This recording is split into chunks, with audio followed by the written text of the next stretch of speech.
émotions plus. Forcément, on avait un petit temps de répit avec Vénus en Verseau, bien qu'elle était quand même du coup dynamisée par Jupiter, ce qu'on vient de voir. Mais du coup, Vénus en Poisson va nous rendre plus émotionnels, puisque c'est de nouveau un signe d'eau.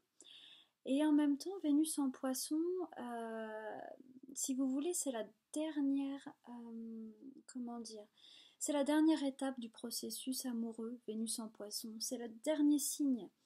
Et Vénus en Poisson cherche l'amour désintéressé, elle cherche l'amour, on va dire, universel. Elle est vraiment connectée à une forme d'idéal. Et elle est plus connectée à un amour d'âme qu'un amour de corps.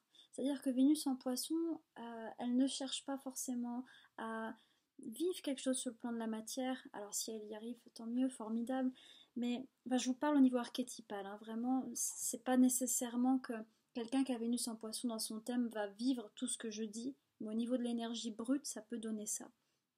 Et ce que ça nous dit, c'est justement si vous vous sentez relié à des personnes, euh, ben de nourrir cet amour qui est désintéressé, qui est plutôt un amour au niveau des âmes, pas toujours chercher à avoir, à toucher, c'est pas toujours vécu sur un plan de la matière.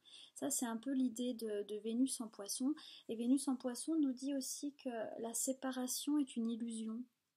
C'est la séparation qui est à la base de tout un tas de difficultés relationnelles. Et elle est, d'une certaine manière, du point de vue spirituel, cette séparation est illusoire. Donc Vénus en Poisson nous dit ça, nous dit mais retrouve le sentiment d'unité à l'intérieur de toi, retrouve le sentiment d'unité avec les gens que tu aimes, mets-les à l'intérieur de ton cœur.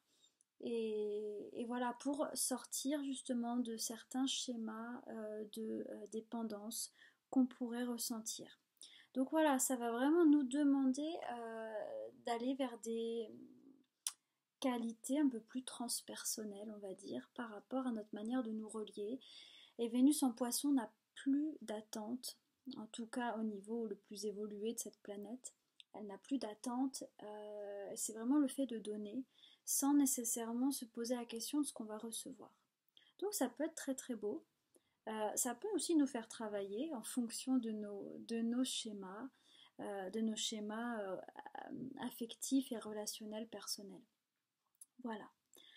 Donc voilà un petit peu pour le travail pour ces 15 premiers jours. Donc on a vu libération karmique, déliement des liens, nettoyage, attention aux excès, et puis élévation de notre manière d'être en relation. C'est pas mal, hein? C'est pas mal déjà pour commencer. Voilà. Bon, bah en tout cas, j'espère que ça vous aidera, que ça vous guidera pour vivre cette première partie du mois de février. Donc moi, je vous retrouve un petit peu avant le 15 février pour poster la vidéo de Nouvelle Lune et puis voilà, discuter ensemble des énergies à venir. Je vous fais des gros bisous et je vous dis à tout vite. À bientôt.